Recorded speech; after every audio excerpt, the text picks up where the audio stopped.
Hello and welcome. This is Cheryl, a.k.a. Artsy Island Girl for Pajama Crafter Stamps. Today I'm sharing 2 quick and easy beach cards. It's Beach Week over on Pajama Crafter Stamps Facebook page. So if you're looking for more beach inspiration, you'll find them there all week long. I am using the What the Krill stamp set. This has so many adorable images as well as some fabulous sentiments to it. And I'm pairing it with the See You Soon stamp set. I'm really only going to be using the water part of the See You Soon. I thought it was just a perfect addition to use with the What the Krill stamp set.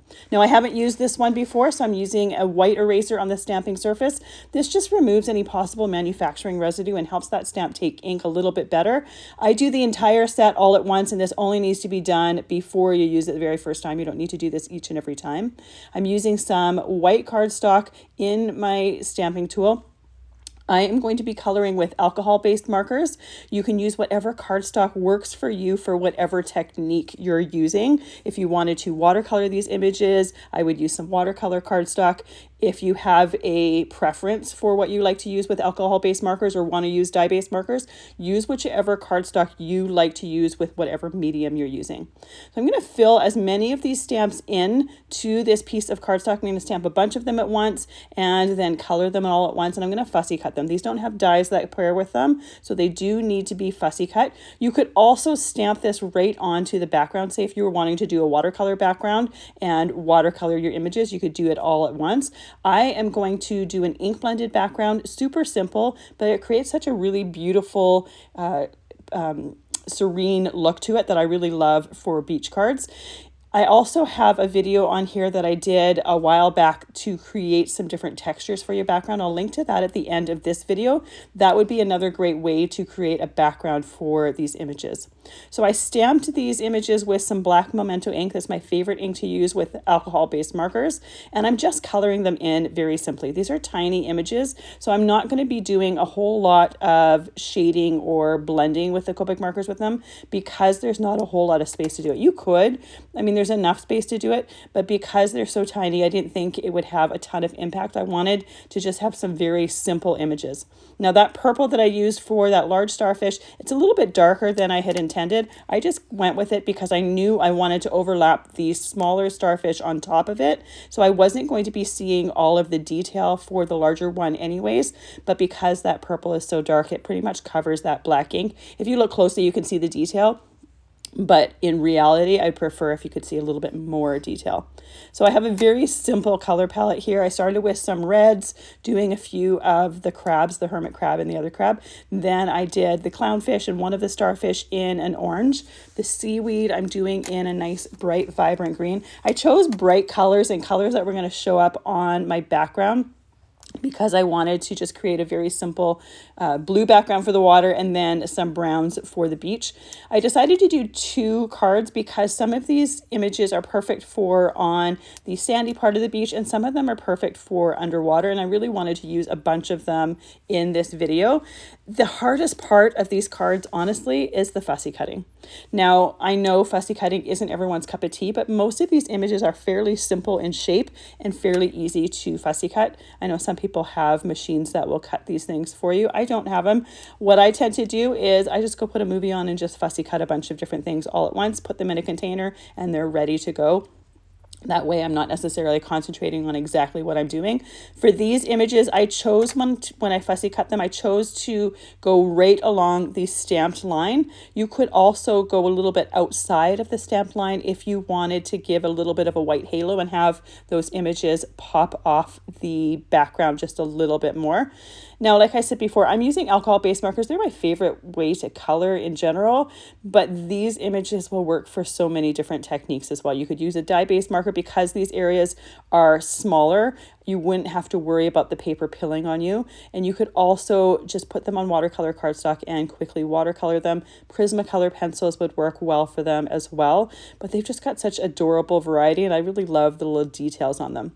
For my little angelfish there, I chose to keep them black and white, but you could certainly add some color to them if you want. So as I'm coloring here, I'm freezing the screen to show you which color of Copic markers I'm using. Obviously, you can easily change these colors up and change them, swap them for different colors, or use a comparable color in a different alcohol ink marker brand if that's what you have. For the fish I just colored there, I combined the yellow and orange just for a little bit of variety. For the black part of the clownfish, I didn't actually use black. I used a dark gray. Sometimes when you're coloring and you use a black, you cover up all of these stamp details, and I didn't want to lose all of that. So by using a dark gray, you kind of see the details still of the stamped image, but you still get the visual impact of looking like it's black, or at least close to black. For my hermit crab, I started off by doing a pale pink on the shell, and then I ended up doing a warm gray just because it changed the shell up a little bit from the other shells that I had colored. Obviously, with these and with tropical fish, you can get really creative with them and really colorful with them. I knew I was going to create a very simple blue background, so I chose colors that I thought were going to turn up really nicely or show up really nicely on that blue background. So I'm doing the starfish on screen here. Again, I'm just going right outside that stamped line. I don't leave any white on these, but you certainly could if that's your preference. Now I did the rest of the fussy cutting off screen, so I'm ready to stamp my images or my background scenes for these cards. I want to do an ink blended background like I've said before, but I want my sentiments as well as my water here to be white. So I'm going to heat emboss them with some white embossing powder. When I go to ink blend my background, that embossing powder is going to resist the ink, so I'm still going to be able to see the white on here. As I'm stamping them and embossing them, you're not going to be able to really see a whole lot of the white on white. It's going to be a little bit more camouflage, shall we say, but once I start doing the ink blending, it'll pop out. And then I'm going to add a little bit of extra shimmer at the very end. I'm going to put some stickles on top of that water just to give it that shimmer that you get from water, that little bit of a glitter on it. So I poured on my embossing powder after stamping it with an embossing ink.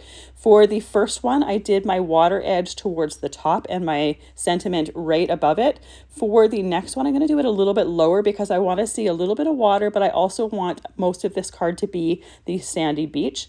So for this one, I'm doing a sentiment on top of that water, but shifted a little bit to the left. And then I'm going to do one on the sandy beach, shifted a little bit more to the right to balance it out. I am keeping in mind that I have a piece here that is 4 1/4 by 5 1/2, and I want to trim it down to 3 3/4 inches by 5 inches. So I'm keeping away from the edges so I have enough space to be able to trim my background down. So once again, I'm stamping it with some embossing ink. I did put some embossing powder tool on my backgrounds before stamping them. That way, when I pour the embossing powder on there, it is only going to stick to my embossing ink. I tap the excess off and then use my heat tool to melt that powder in place.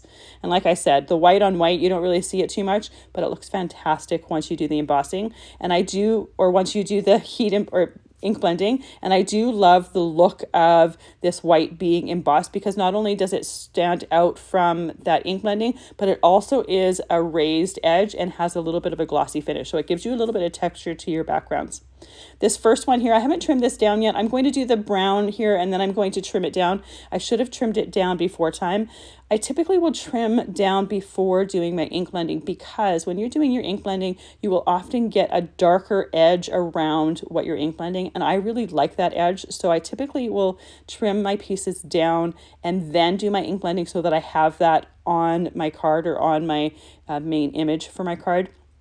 I think it frames it in really nicely when you have that. So I don't want to end up cutting it off. So once I'm done trimming it down to 3 3/4 inches by 5 inches, and both of them are trimmed down the same way, I'm ready to start working on the blues. I have 3 different blues here. I start with my lighter one. Then for this first image here, I go in with the darker one just for that water edge. I want there to be some difference between the sky and the water here. So I use a scrap piece of paper right along the edge of that stamped image, just so that you see a little bit of definition. It doesn't need to be it doesn't need to be a huge definition, but you can see enough difference between the light and the dark there that you get a horizon line. For the next one here, I'm doing the whole top in the light blue. Then I'm going to go in with the medium blue. And then I'm going in with a darker blue towards the ocean bottom, if you will. Now, I'm not doing a harsh edge on that water line for this one because I kind of want it to look like it's just all underwater. I want that water just kind of look like ripples in the water. You could easily take that scrap piece of paper, put it on that edge if you wanted to have more of a defined line between the top of the card. If you wanted that to be, say, sky, and you wanted the bottom to be just water. My main focal point on these cards are those stamped images. So I am creating some very simple but serene backgrounds that I think are just perfect for beach cards. For the mats for both of these cards, I chose to do them in black because our images are stamped in black. I thought it would be perfect for that. We already have the white from our card base that will coordinate with the white embossing. So I wanted something that would just play along with the stamped edges. And I think it just adds a really nice framed edge. I often like to do mats on my cards because I just really love the look of that framed edge. You certainly could do this ink blending and the scene itself right on the background of the card if you wanted. But I just think having a separate image and having it framed just shows it off really nicely on the base of a card. For my beach here that has mostly sand, I'm just grabbing this starfish as well as one of the shells and one of the crabs, and I'm just going to have that on the beach. Again, super, super simple, and that's part of what makes it effective, in my opinion, is the fact that it's just got a very serene background with just a couple shells. I think it makes, for me, and I live close to the beach, it makes me just want to go head to the beach. For the other one, I just took the rest of the images that I had stamped. Some of them are going to go on the ocean floor, and obviously the fish are going to be swimming in the water. I have the one clownfish that I'm going to be putting between or in between some of the coral, just so that it's a little bit hidden, just kind of how a clownfish would be. This stamp set doesn't have a sea anemone, otherwise I would have it in there. I'm using liquid glue to glue these pieces down. I love using liquid glue, and I'm using Barely Art glue here for my cards because it gives you that wiggle room to move and shimmy those pieces in place, but it sticks really, really well. You'll never have anything fall apart with it. I have it in a fine bottle so that it works perfectly for gluing my cards together, but it also works well for gluing little die cuts like this, or little fussy cut images like this on your cards. Now, I always love finding extra ways or different ways to create a little bit of extra texture on my finished cards. I think it just takes them to the next level. So for the water ripples, I'm just using a tiny little bit of a glitter glue on those edges. It's just going to add a little bit of sparkle. It's an iridescent, so you're going to see the color of the ink blending underneath it. It's just going to add a little bit of sparkle, a little bit of texture. Then I'm using some glossy accents for bubbles to go on with the fish, just doing kind of a little trail of bubbles above each one of them. There is a stamp for bubbles in this set, so if you decided to stamp your images right onto the background, you could stamp those bubbles right onto the background as well. I didn't want to stamp it separately and then cut each one of those individual bubbles. I thought the glossy accents was going to be just a little bit more subtle and a little bit more effective for the look that I was going for these cards.